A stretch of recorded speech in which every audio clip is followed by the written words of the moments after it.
For more on this, let's bring in retired Army Lieutenant Colonel Darin Gaub, also a co-founder, I should say, of Restore Liberty. So this ground invasion of the Gaza Strip has been imminent for more than a week now. What do you suppose is happening? Why are the Israelis holding off for now? Hey, John. Yeah, thanks for having me on tonight. When I look at this, what I see is what we in the military call shaping operations, and those are continuing to go on and have been going on for a while. What that means is to remove command and control nodes, logistics nodes, communication centers, all while also building an intelligence picture that both supports a potential ground invasion, but also the recovery of the hostages. So although it looks to most of us that they've been slow in moving into Gaza, the reality is behind the curtain, there's a lot of activity going on in order to make sure that the Gaza Strip and their operations are supportable and they have a good plan in place. They don't need to rush to failure on this. They do have some time, and it's best they use it. It looks like they are using it wisely. Is the Biden administration slowing the offensive? Are they pressuring Israel to hold off on going in on the ground?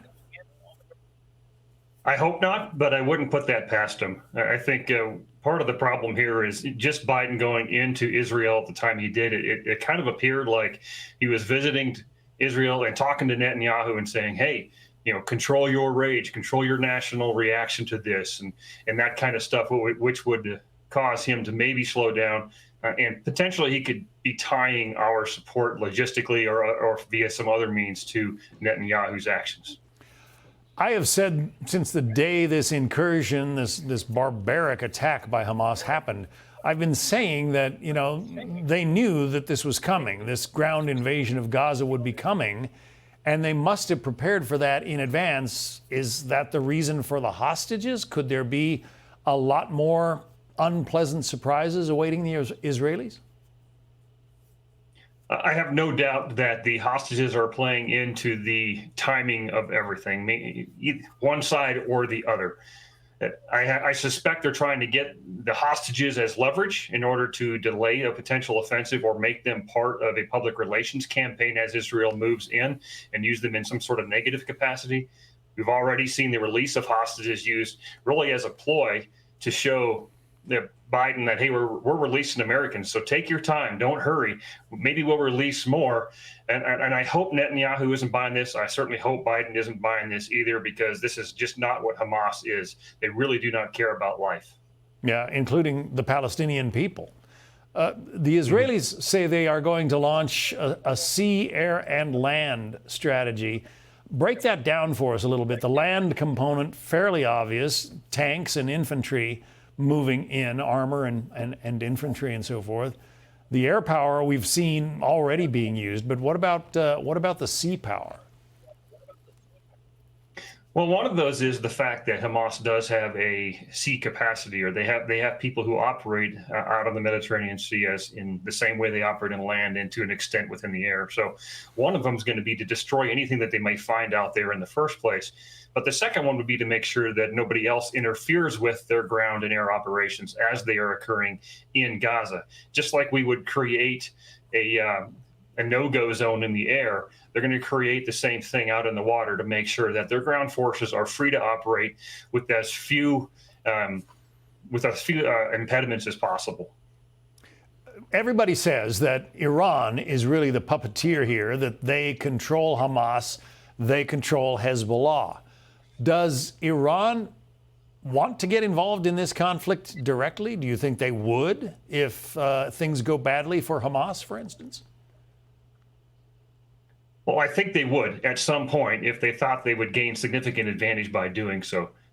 We clearly see them involved already through Hamas, through Hezbollah, and I think they're very happy to let their proxy armies continue to be used in order to punish Israel in their minds.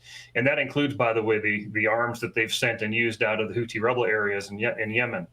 So are they ready to get directly involved yet? I don't think so. I think they're happy to keep their hands clean right now and let other people do the fighting for them using their money and their weapons. The barbarism of this attack, just appalling. The things that Hamas promulgated on the Israeli people. And yet there seems to be so much sympathy for the folks in the Gaza Strip. We've seen the anti-Israel rallies all over the country, really all over the world. Is there an explanation for that that comes to your mind easily? Well, John, that's a tough one in some regards. I think ultimately, though, that most of these folks have been taught a false history of the region, where the Palestinian people really come from and how they settled the Gaza Strip and what all happened there. And so they're looking at the Palestinians and everything that happened there as some sort of, I guess, an indigenous person's population, to where they're being oppressed by the Israelis. And I think if they went back and learned their history, that they would truly understand where the Palestinians came from, the real history there, and realize that most Palestinians and Israelis actually want to live in peace. It's Hamas, Hezbollah, and Iran that won't let that happen. We've got obviously 2 aircraft carrier battle groups there. That's a lot of ships and a lot of firepower. 2,000 Marines also in the region. Do you think that is enough to tamp down any misbehavior or maybe miscalculation by countries like Iran? Well, given that our Navy and Marines are the most highly trained people of their kind in the world, I think that's going to have a natural deterrent effect, and I hope it does. What I'm concerned about is the process of things back in Washington, D.C., and the commander-in-chief at the White House, that our military right now is poorly led, and we do not have a Speaker of the House in the Congress.